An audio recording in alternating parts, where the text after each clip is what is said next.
اور کہتی ہے یزید تو نے کیا کیا اور تو نے لعین تو نے کیا کیا.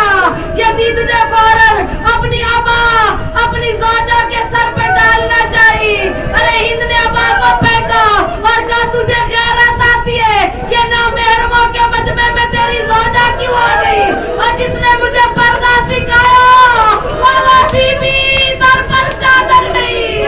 اے یزید تو نے کیا کیا اور میری آقا زادیوں کو دربار میں لے آیا. اے یزید تو نے ٹھیک نہیں کیا. یزید کے دربار میں ہلچل ہوئی. فوراً زوجہ کو گھر بھیجا. عزاداروں دربار یزید میں میری آقا زادیوں کو لایا گیا. اسی لیے تو سید سجاد نے گریا کرتے ہوئے کہا کہ مجھے دربار یزید نہیں بھولتا. میری پھوپھیوں کو وہاں کھڑا کیا گیا جہاں غلاموں کو کھڑا کیا جاتا تھا. عزاداروں بیویاں کھڑی ہے جو گئی ہے نا شام کی زیارت کے لیے, وہ میری بات کی گواہی دیں گی. یزید کا تخت بلند ہے, جہاں کا زادیوں کو کھڑا کیا گیا وہ نیچی جگہ ہے. عزاداروں اب جب بیویوں کو وہاں پر کھڑا کیا گیا, یزید نے شمر کو بلایا. اب انعامات کی تقسیم کا وقت آ گیا. شمر کو بلایا, کہا شمر بتا تو نے کربلا میں کیا کیا ظلم کیے. کہا کہ حسین کو میں نے مارنے سے پہلے میں نے حبیب ابن مظاہر کو مارا, میں نے بڑے بڑے قبیلے کے سرداروں کو مارا, میں نے مسلم بن اوسجا کو مارا, میں نے زہیر بن کین کو مارا, میں نے حبیب ابن مظاہر کو مارا, میں نے علی اکبر کو اتارا, میں نے علی اصغر کو اتارا. کہا میں نے قاسم کو دین سے اتارا, میں نے عباس کو دین سے اتارا. اب زینب سارا مسائل خاموشی سے سن رہی ہے. شمر بیان کر رہے کربلا میں کیا کیا ہوا. انعام کی لالچ میں شمر نے بڑے بڑے مسائل جو ڈائے تھے بیان کرنا شروع کیے. اور یزید سے جب یہ کہا نا کہ میں نے حسین کو مارا, اب یزید کے سبجے سامنے شمر نے کہا زینب برداشت نہیں کر سکی, عورتوں کے مجمع میں کہا اس کو دیا یزید. این القاذب یبن القاذب, اے خاموش ہو جا یزید. شمر تو نے کیا کہا ہے, اے شمر تو نے کیا کہا. تو نے حسین کو پیاسا مارا اور حسین تجھ سے تنہا دین سے زمین پر نہیں آتا تھا. اے شمر تو خود بتا اور میرے بھیا نے کتنے لعینوں کو فنار کیا اور کوفہ کا کوئی گھر ایسا نہیں تھا. میرا بھیا حسین پیاسا تھا, علی اکبر کا خون اٹھایا, علی اکبر کا خون اپنے ریشے مبارک پر ملا, علی اصغر کا خون اپنے چہرے مبارک پر ملا تھا.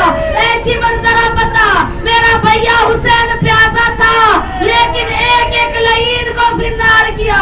شمر خاموش ہو گیا. شمر کہتے ہیں ہاں یہ بی بی ٹھیک کہہ رہی ہے. ارے چاہے حسین پیاسا تھا کربلا میں, لیکن کئی کوفیوں کو حسین نے فنار کیا اور ایسا لگتا تھا حسین ایک دل نہیں ڈھیروں دل لے کر آیا ہے کہ ہم نے ایک علی اکبر کو اتارا, ہم سمجھے حسین ختم ہو گیا, لیکن دوسرے دل پر حسین نے کئی لعینوں کو فنار کیا. یزید کہتا ہے شمر بتا پھر تو نے حسین کو کیسے زین سے زمین پر لایا. ارے کوئی بہن بھائی کی مصیبت برداشت نہیں کر سکتی. عزاداروں جی کال کر رہے. ارے زینب کے سامنے حسین کے مسائل پڑھے جا رہے. زینب خاموشی سے سن رہی ہے. شمر کہتا ہے ہم نے حسین کو تنہا نہیں مارا. اے یہ امیر, اور جب حسین سے کئی لعینوں کو فنار کر چکا تھا, حسین تنہا ہم سے زین سے زمین پر نہیں آتا تھا. ہم نے تمام نے مل کر حسین پر گہراؤ کیا. ہر طرف سے مارو مارو کی صدائیں بلند ہوتی تھی. اب کوئی تلوار مارتا تھا, اب کوئی نیزہ مارتا تھا, اور جس کو کچھ نہیں ملتا تھا عزاداروں وہ کربلا کی گرم خاک اٹھا کر حسین کی طرف پھینکتا تھا. عزاداروں جناب زینب نے سارے مسائل سن لیے. آ گیا زندان شام. ایک آج زندان شام میں میری آقازادیوں کو قید نہ کیا جاتا، کا زندان شام میں جو میری آقازادیوں کو زندان ملا، امام سجاد فرماتے ہیں جو خرابہ زندان ہمیں ملا اس کی چھت نہیں تھی، جس میں رات کو اوس پڑتی تھی اور دن کو دھوپ اتنی ہوتی تھی۔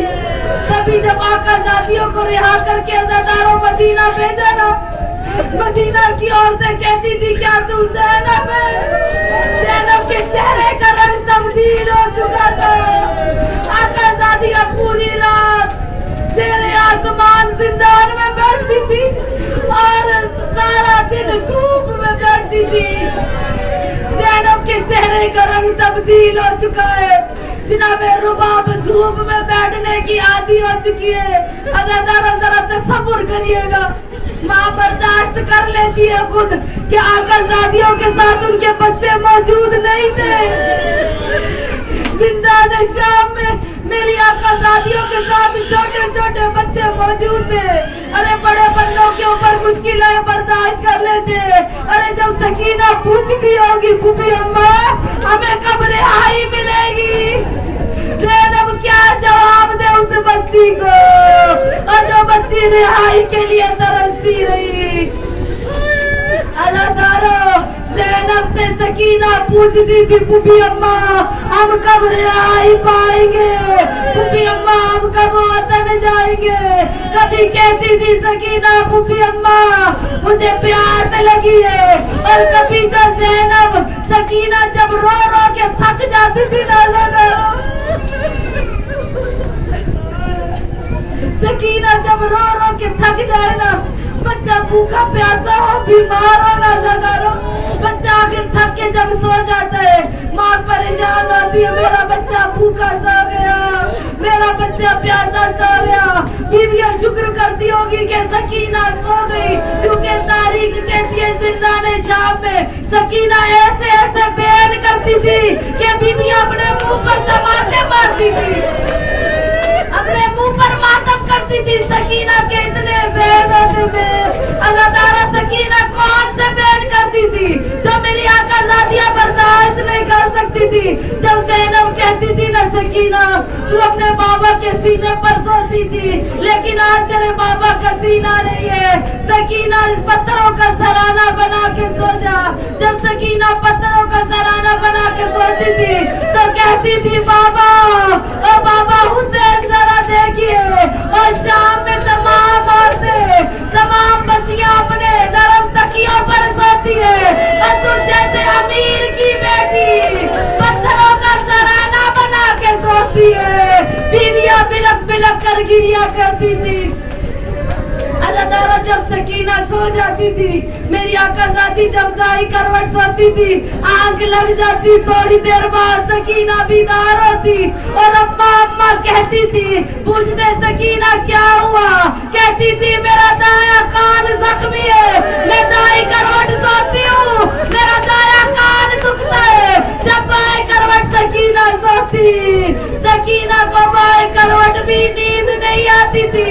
بیویاں پوچھتی تھی سکینہ کیوں بیدار ہوئی، سکینہ رو کے کہتی پھوپھی اماں بائیں کروٹ سوتی ہوں جب بھی کان